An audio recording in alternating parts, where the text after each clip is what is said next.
তো দেখো কালকেরে 27 তারিখ ছিল, রক্ষাকালী পুজো ছিল। তো কালকে একটু ছোটো করে পুজো করেছি। তো দেখো রাতে সারা রাত ধরেই মানে এইটা চলেছে আর কি। তো আমি সময় পাইনি। বিসর্জনের সময় ভোরের বেলা একটুখানি মাকে তুলে নিয়ে বন্ধুদেরকে পাঠিয়ে দিলাম।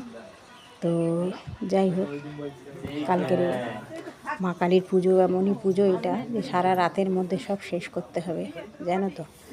পুজো মানে পুজো ঠুজো সবই কমপ্লিট করে রাতের মধ্যেই ভাসিয়ে দিতে হবে। হ্যাঁ, তো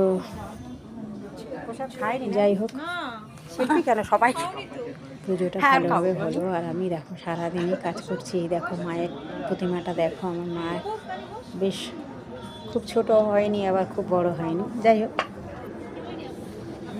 সবাই এসেছিল, লোকজন প্রচুর এসেছিল।